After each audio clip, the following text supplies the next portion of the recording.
The Oklahoma Sooners offense dominated fall camp scrimmage number 2.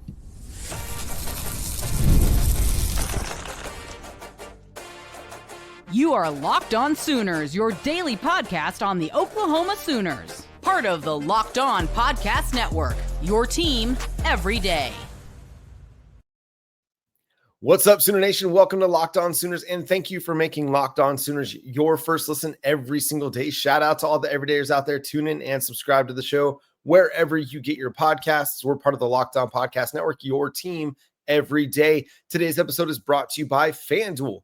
Football season is around the corner. Visit the FanDuel app today and start planning your futures bets now. I'm John Williams of Sooners Wire at USA Today Sports, and on today's show, we're going to talk about what Oklahoma's trying to do to flip a 2026 wide receiver in 3-star prospect Brayden Allen. We're also going to discuss underclassmen, the first and second year players who are going to break out in 2025. But let's start with the fact that the Oklahoma offense dominated the scrimmage on Wednesday night. This is a really positive revelation. You're seeing reports coming out from guys like George Stoyo, Sooner Scoop, Parker Thune of OU Insider, and I like that the offense had a great night. Some people might look at that and say, oh man, the defense, maybe they're not going to be as good as we think they're going to be. This is kind of what happens. You're going to see the defense have a great day. You're going to see the offense have a great day. You're going to see back and forth in a scrimmage. You're going to see back and forth in a practice. That's just the reality of training camp at the NFL level, at the collegiate level, probably even at the high school level. There's going to be some really, really good days for one unit, some not so great days for another unit. And we're not always going to be privy to the players that they sat out of that scrimmage to give somebody else an opportunity to get significant snaps or to hold out for a precautionary reason. But you have to be encouraged, man. This is a great revelation for Oklahoma. The buzz has been trending for the Sooners all offseason about the offense. They were really, really good in spring ball. They've had a great, offseason and workouts. The summer workouts were fantastic. John Mateer was out there with those guys regularly. He was in the film room with those guys. The wide receivers, the offensive line, it didn't matter. The offensive line has been putting in overtime in the film room. Everybody's doing extra work to try and help Oklahoma bounce back this year. And it looks like it's paying off. All that extra stuff that they've done all offseason is paying off. And that's an exciting thing to hear because, again, you don't need this offense to go be elite. It doesn't have to be the Joe Burrow 2019 offense for this team to be an SEC contender, a college football playoff contender. If it is, then you're looking at something more than that. But if it's a good offense or even slightly above average, this team is going to have a chance to win a lot of games this year. If it's a good offense to a great offense, they're going to win a lot of games this year. And that's what you're looking for, right? You're looking for a team that can play complementary football, that can help a defense that was not the source of the problems last year. The defense held up their end of the bargain, got put in a lot of really bad situations, gave the offense several really good situations that they couldn't capitalize on, i.e. first and goal at the 5 against Tennessee early in that game. And now you have an offense that's able to take it to a defense that a lot of people think is going to be one of the best in the country in 2025. And that's exciting, man. It's exciting to go into the season realizing, oh, wait, yeah, Oklahoma is going to have good offensive football on display in the fall. And, oh, yeah, what happened last year, I mean, those injuries did kind of matter a little bit. And when you're a little bit healthier, you have an offensive coordinator that maybe is willing to scheme to his talent a little bit better. These are the results. I'm not going to give away all the notes that those guys dropped over on those places, Sooner Scoop and OU Insider, but just want to highlight a couple things that Heath Ozida, left guard, started a bunch of games for Oklahoma last year. Actually seems like he's making a significant push at left guard with Eddie Pierre-Louis, who's been getting a lot of the first team reps. It sounded like Heath Ozida got a lot of those as well. And it sounded like Michael Fasusi played really, really well at left tackle, sitting in for Jacob Sexton. And I would like to have a veteran playing left tackle, but if it looks like Michael Fasusi is the better option, then you're going to see him play, man, and you're going to see him play a lot. I think they want to be careful with guys like Jacob Sexton and Derek Simmons, given that they've had concussions.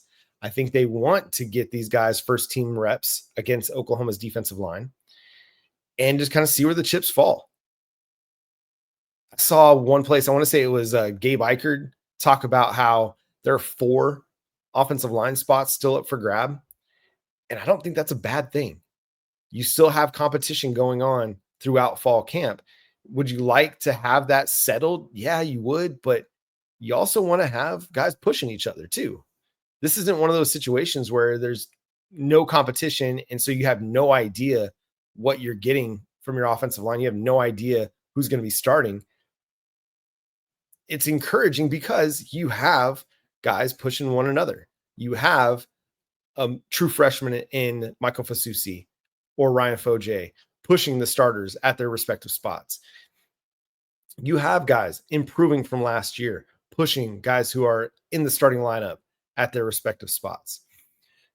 So encouraging that we're getting positive reports out of Heath Ozida, who let's not sleep on the fact that he was one of the more promising players in the 2024 offseason. And when he got into the lineup, he got better as the season went along. Let's not sleep on the fact that Logan Howland, again, was a really, really raw offensive tackle prospect coming to Oklahoma, was not expected to play much last year, got thrown into the fire and had some really, really bad moments, but also showed that he was willing to and able to bounce back from some of those really poor games. And the fact that he's getting some first team run with the offense, that's okay. That's development. He's continuing to work and develop an incredibly athletic offensive tackle prospect, somebody who's going to have a bright future, just has to continue to build on what he's already done so far and learn from some of the areas that he has to learn from. And that's a good thing. The quarterbacks sounds like they were great. John Mateer, you'd expect nothing less. I bet the dude came out with his tail on fire after everything that went down earlier this week. Probably felt like he was going to have something to prove. And with what he had to deal with, the statement he had to release regarding Venmo Gate, I'm sure he's going to be a guy with a chip on his shoulder all season long. Michael Hawkins Jr., I think we're sleeping on the fact that this kid is going to be so good. He really is. Whether John Mateer comes back in 2026 or not, if John Mateer does not come back, if he does go off to the NFL, Michael Hawkins Jr., man, he's going to have a chance to light some things up next year. And if not next year, in 2027. He's just too dynamic of a runner. He is an accurate thrower of the football. We just didn't get an opportunity to see it very much last year. And he was somebody who would let it rip. A true freshman is going to struggle given all of the different situations that they were facing last year.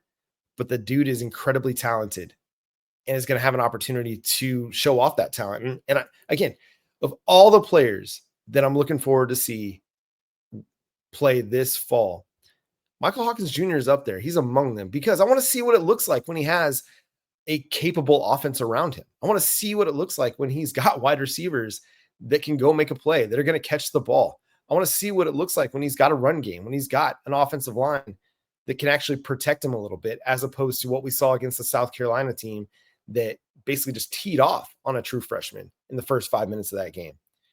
I'm excited to see what he looks like, man, because under Arbuckle, we've seen quarterbacks just thrive, whether it was at Western Kentucky or Washington State, or all the reports that we're hearing out of fall camp and spring ball this offseason. So I expect Michael Hawkins Jr. to do the same. I expect him to build on some of the things he did well last year and learn from some of the things that maybe didn't go so well. But again, just to be in a more comfortable environment, I can't wait to see what he looks like, man. We're going to get to see him against Illinois State and probably Kent State and against Temple at least. But there's a chance we could end up seeing him in some other games this season, as Oklahoma, again, has an offense that's going to be capable of putting up some points and a defense that is going to look really, really good. Didn't touch on that at all. We'll touch on what the defense did more in tomorrow's episode with Jay when he's back. He had to do some traveling this week for work.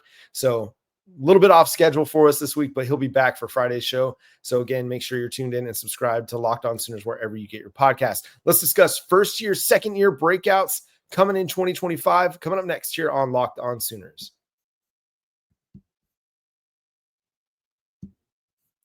August 26th is officially FanDuel Futures Day, a brand new holiday for football fans who live for bold predictions and preseason hunches. For just 24 hours, FanDuel is giving you deals on NFL season predictions. So whether you're calling your MVP, eyeing a long shot division winner, or ready to crown your Super Bowl champ before week one even kicks off, this is your moment. So if you want to take a flyer on somebody like Dak Prescott in the MVP race, that's not going to be one of the favorites to win the MVP, but if you want to get a long shot, hey, Dak might be your guy, or you want to crown your champion in August, maybe the Houston Texans or the Denver Broncos, or parlay your division winner dark horses, you could do that over at FanDuel. So visit the FanDuel app today and start planning your futures bets now, because Futures Day is one day and one day only. FanDuel, play your game.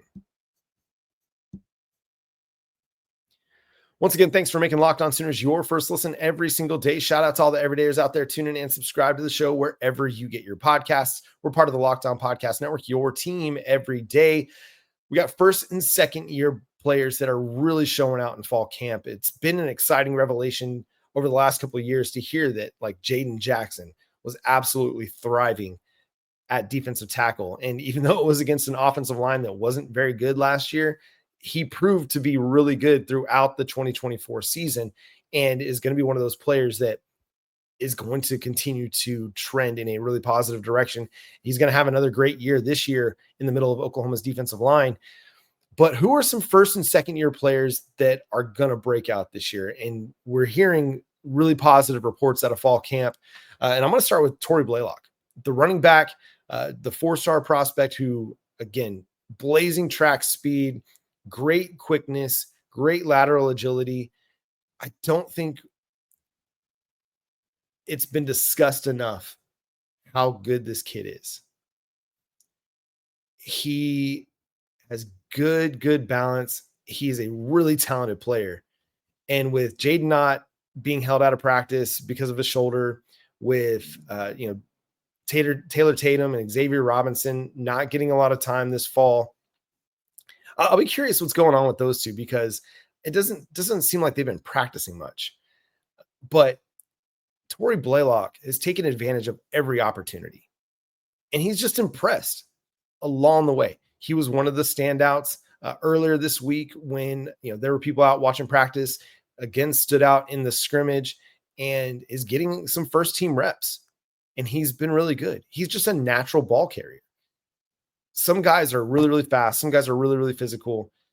Some guys, like a Gavin Sawchuk, they need a runway for them to be able to be successful. Tory Blaylock, he is a complete back, and he was one of the best signings in the 2025 recruiting class. He's a guy that can break off a big play every single time he touches the ball, but he's going to be somebody up over 200 yards now, or 200 pounds now, who's going to be able to churn out the dirty yards as well. He's going to be able to get that 4th and 1, that 3rd and 1 that you need him to get, because he's so quick, he's so physical, he has good vision, and he's going to be able to create maybe when it's not there because of his lateral agility, his speed, his quickness. So I'm excited about that. I think he's playing himself right now into an early opportunity to carry the ball with this team. This is going to be Jaden Ott's team. Javante Barnes is going to be getting those second run snaps. But Tory Blaylock, he's going to get opportunities. I think he's just going to be too good to keep off the field long term. What this means for other backs on the roster, we'll see, but you're going to see Tory Blaylock play this year. Whether he plays enough to use up that red shirt, that'll be the question. But I expect to see him not just in some of these non-conference games, but I expect to see him in SEC competition as well. Because again, he's somebody you want to get the football to. Other players, Elijah Thomas, the buzz continues on him. The Chakotah wide receiver, 4-star prospect in the 2025 class, true freshman, getting opportunities because they've had different wide receivers in and out of the lineup, guys that they've been holding out at different times, but He's taking advantage of every opportunity and continues to make plays. Where he fits into the wide receiver rotation is going to be fascinating to follow, because you have guys that like Keontez Lewis who have played well in practice, Isaiah Satania, Deion Burks. We know Giovanni Gibson's going to be a big part of this thing. Jaden Gibson's going to be back at some point as well. Where does Elijah Thomas fit into all this? That's going to be a question. Jermichael Carter, the transfer from the spring portal, will also factor in. But he just seems like Tory Blaylock, somebody that they're not going to be able to keep off the football field because he's just too dynamic. You want to get him the ball in all kinds of situations because he's going to be able to make plays for you. And the fact that he's pushing for snaps right now with the first team offense, that's a great sign for his future and for what Oklahoma might be able to get out of him this year, even though he's just a true freshman. So excited about Elijah Thomas. I think he's going to have a really, really bright career at Oklahoma. How quickly does he have his breakout? I think it's going to be this year. I think we're going to see him maybe catch 20 to 30 footballs and kind of start paving the way for his real breakout season in 2026, when I think he'll have a chance to be a starter for Oklahoma. Another player, Michael Fasusi. I mean, he might not be the starter right now. Jacob Sexton, I think, is still where people are going at left tackle. But if Jacob Sexton struggles, if he slips up in some of these games, if he has a hard time against Michigan, if he can't stay healthy, then Michael Fasusi might be one of the few left tackles to start as a true freshman. Will that be a smooth transition for Oklahoma? Not necessarily, but I think you'll get a lot more good than bad if Michael Fasusi starts. But again, he's somebody who has a really, really high ceiling. The trajectory for him is continuing to go up, and he just continues to impress. Bill Bedenbaugh expects him to play and play a lot this year. Will he be a starter? That's going to be the big question. And if he's not a starter, does that really matter? No. At some point this year, though, he'll play some significant snaps. And I bet he'll start a game or two, whether he's quote unquote the starter week one or not. I think he'll start a game or two. And I think this is a lot more due to just Jacob Sexton not being able to stay healthy. I hope the dude's able to stay healthy all year and have a great breakout performance for himself. I need to see it. I need to see him stay healthy for a whole year and be the player that was the 4-star prospect coming out of high school in the 2022 class. Of those 2024 guys, it's a couple of guys on the defensive side of the ball that continue to create a lot of buzz for themselves. So Reggie Powers III, he's going to start for you. It's just a matter of whether it's at cheetah or strong safety. Given that Kendall Dolby is still not available fully for practice, I think it's more likely you see Reggie Powers III get most of his snaps at cheetah, especially in maybe some coverage situations. Him and Kendall Daniels will factor in mostly there, but I wouldn't sleep on the idea of him playing a lot of strong safety too in place of Peyton Bowen. The coaches love Reggie Powers III. They love his competitiveness. They love his drive, his athleticism, his physicality. He's going to bring the hurt every single time he's on the field. And that's going to set a tone. We've talked about guys like that set the tone physically for Oklahoma. Danny Stutzman was one of those guys. Robert Spears Jennings is another one of those guys. Reggie Powers is that dude as well that brings it physically, fast, athletic, playmaker. He's going to set the tone for Oklahoma's defense in the secondary. You got to have those guys. But Danny Okoye, in the defensive end competition, we've heard several guys, Taylor Wine, Marvin Jones Jr., Danny Okoye, seem to really stand out. I think Danny Okoye is going to be that guy that shows up and shows out on a regular basis. You're going to see him in some more passing situations because he's just so athletic and fast and physical that you're going to want to get him out there in some second and third and long situations.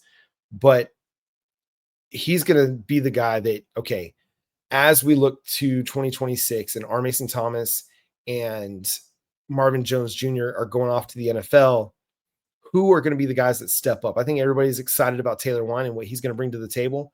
I think Danny Okoye is going to allay some concerns and fears about what the future likes at defensive end and at pass rusher in particular, because he's going to have a good year this year. He's going to break out. Even though it's going to be a rotational role, he's going to get some rotational snaps behind R. Mason Thomas at that weak side defensive end spot, and he's going to show out, and he's going to have a great, great season. So excited about those guys. Who are some of the first and second year guys you're excited to watch this year that you think are going to have breakout seasons for Oklahoma? Let us know in the YouTube comments or at Locked On Sooners on all your favorite social media platforms. But coming up next, Oklahoma is trying to flip a 2026 wide receiver. We'll discuss Brayden Allen coming up next here on Locked On Sooners.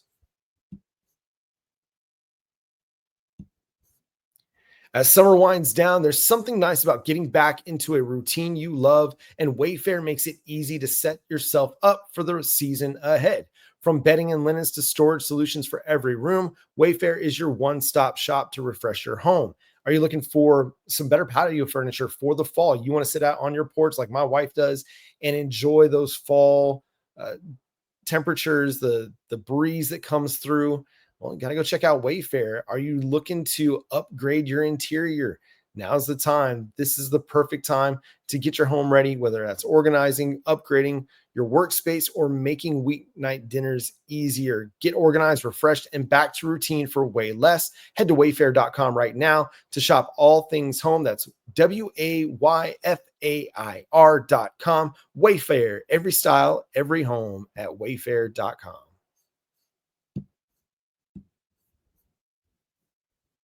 Thank you once again for making Locked On Sooners your first listen every single day. Shout out to all the everydayers out there tuning in. Subscribe to the show wherever you get your podcasts. We're part of the Locked On Podcast Network, your team every day. So the Oklahoma Sooners are working to flip a 2026 wide receiver. Brayden Allen currently committed to Tulane. He's out of Louisiana. He's a 3-star prospect in the class, but somebody that I think has a really good chance to be a playmaker at the next level. He has been committed to Tulane for some time, but Oklahoma, according to Steve Wiltfong of On3, is encouraged by, or is reporting on, Oklahoma's pursuit of Brayden Allen, committed since July. So only in the last month, really. So not for some time, but he's the number 23 player out of the state of Louisiana, a 6'1" wide receiver at 170 pounds. But also has offers from Ole Miss, from Colorado. Colorado is another team that's really pushing to try and get Brayden Allen. Texas Tech has an offer out there. Vanderbilt as well. So, not the big Power 5 list that you're used to seeing, but somebody that is seeing his stock rise quite a bit over the last month. And Oklahoma just missed out on Davian Gross, the 4-star wide receiver out of Frisco, who committed to Florida earlier this week.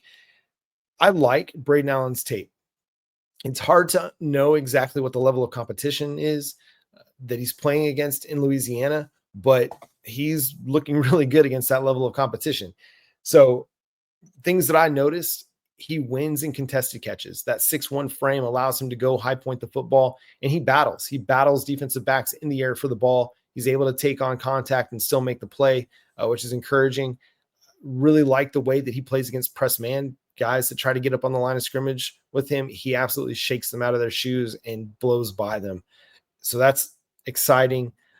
He's a big play threat after the catch, whether it's in the screen game, which there are several highlights of him, taking the bubble screen or the wide receiver screen and just making a ton of guys miss and going for big scores, or, he catches the slant and then takes it to the house for a touchdown. Great hands. Absolutely great hands. Sometimes it's easy to evaluate wide receivers, or it's difficult to evaluate wide receivers because the quarterback is just putting every single ball right in the bucket and they don't have to make any adjustments to make the catch. They're able to, cradle it in and make the catch. They don't have to extend their arms in different directions to show off that catch radius. And so it can be a little bit difficult to evaluate those guys. Let's just say his quarterback has good accuracy through some really good balls, but there are times where the ball gets away from him a little bit, and Brayden's having to show off his catch radius. He's showing off how he can make adjustments to the ball to still make the play, whether it's high pointing the ball, extending to the pass that's being let out in front of him, making the quarterback is making the right throw, perfect accuracy, but he's extending his arms away from his body and snagging the ball, bringing it back in. Or there was a couple times where like he's going to his left and the ball gets thrown, back to where his back shoulder, but behind him, but he's laying out and he's making an extension to the football and bringing that in. So I like his hands. And sometimes the hand stuff, you can work on your hands. You can get better with your hands, but he's got elite hands. And I think that that's an underrated trait for a wide receiver. So much we talk about speed, we talk about agility, we talk about big play threats, size, all that stuff. But hands, it doesn't matter if you're fast if you can't catch.